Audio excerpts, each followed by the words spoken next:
सीताराम साथियों, आज मैं एक रहस्य का पर्दा उठाने जा रहा हूँ।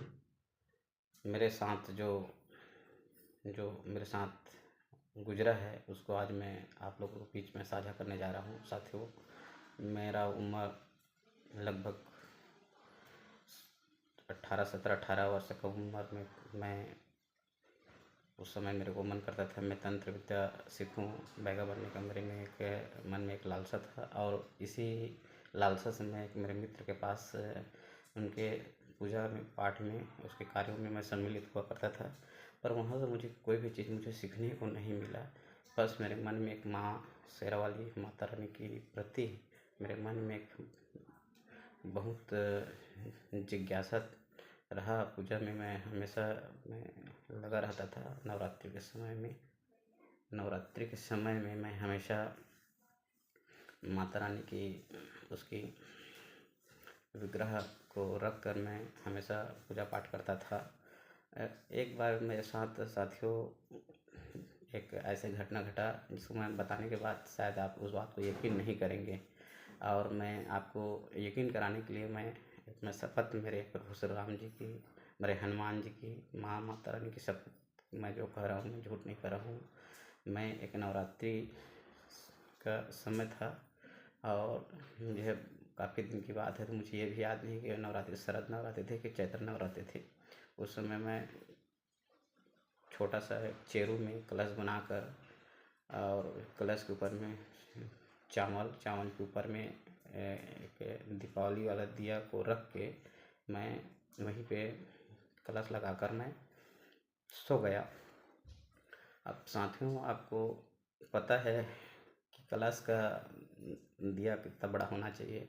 नियमतः कलश का दिया कम से कम घंटा 2 घंटा 4 घंटा तक दिया में तेल चल जाए ऐसे दिया होना चाहिए। पर मुझे इतना भी ज्ञान नहीं था कि इतना छोटा सा दिया कुछ ही घंटों में उसका दिया बुझ जाएगा। तो मैं दीपावली का दिया को मैं कलश लगाकर वहीं पे मैं सो गया। कुछ घंटों बाद साथियों वो कलश एकदम बिल्कुल नहीं के बराबर बिल्कुल बुझने ही वाला था। उसी दौरान मेरे को कोई अदृश्य शक्ति ने और ऐसे कुछ लोहे के वस्तु से जैसे चमाटा जैसे चीज़ से बहुत ज़ोर से मेरे जंघों पर मारा। और जैसे मेरे को जंघों पर मारा तो असहनीय मुझे पीड़ा हुआ। और जैसे मेरा नींद खुला तो मेरे जंघों से पीड़ा से ज़्यादा मेरा ध्यान मेरे कलश पे गया। देखा तो बिल्कुल कलश डूबने वाला था, बुझने वाला था। मैं तुरंत कलश को तेल डालकर बाती सुधार किया। तो साथियों, मुझे मारने का मुझे पीड़ा बिल्कुल नहीं हुआ। मुझे इस बात का परम मुझे सुख मिला।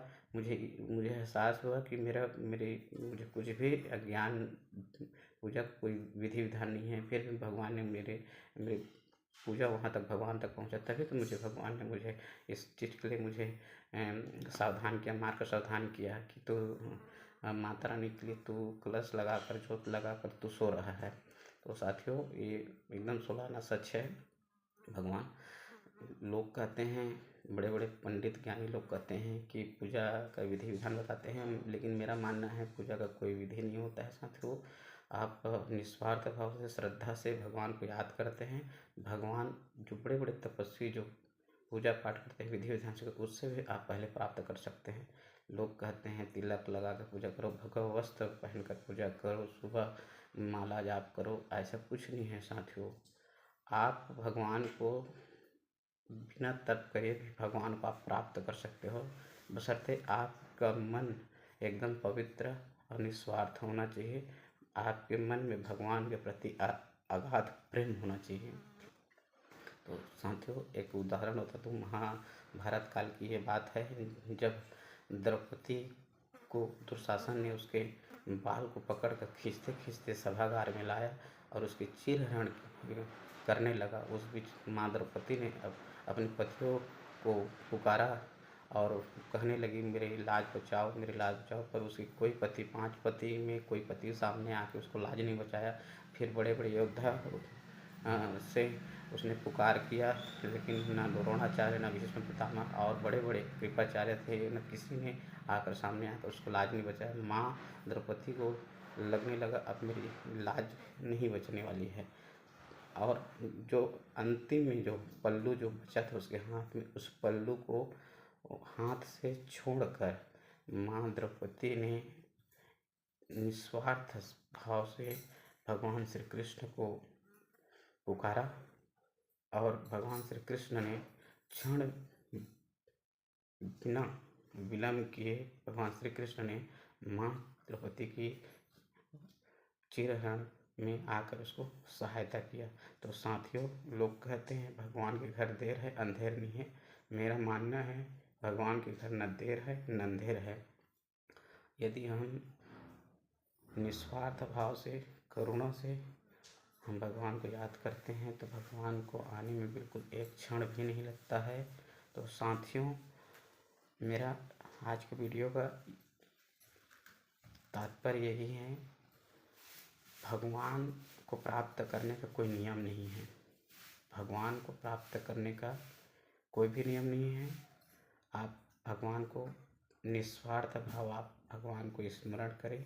यही भगवान कहता भी है, मुझे छल छिद्र करने वाला व्यक्ति मुझे नहीं भाता है। तो साथियों, भगवान को छल छिद्र करने वाला व्यक्ति, नियम में रहने वाला व्यक्ति नहीं भाता है। भगवान को एक सरल स्वभाव के ही व्यक्ति उसको अच्छा लगता है। तो साथियों, आज का मेरा वीडियो यदि अच्छा लगा हो तो हाँ साथियों, एक बात और बताना आपको मैं भूल गया। मेरे को माँ ने मुझे एक कवच भी दिया, और कवच ये भगवान प्रभु श्री राम की शपथ है, हनुमान जी की शपथ है कि वो कवच मुझे माँ शेरा वाली ने स्पष्ट मुझे स्वप्न में आके कहा कि इस कवच का उपयोग करने का विधि बताया, और इस बात को भी मुझे बार बार आगाह किया कि इस कवच के बारे में किसी को नहीं बताना है। तो मुझे माता रानी के कवच भी मिला है, मंत्र कवच रूपी एक मंत्र मिला है। आज भी उस कवच मुझे माँ को मैं कोटि कोटि धन्यवाद करता हूँ। माँ शेरा वाली को, आदि शक्ति माँ भवानी जगदम्बा को मैं नमन करता हूँ। तो साथियों, आज की वीडियो मेरे को अच्छा लगा। आपको वीडियो अच्छा लगे तो बिल्कुल मेरी चैनल 16 आना सच में आप कमेंट करके ज़रूर बताएं। जय श्री राम, श्री सीताराम, जय माता दी।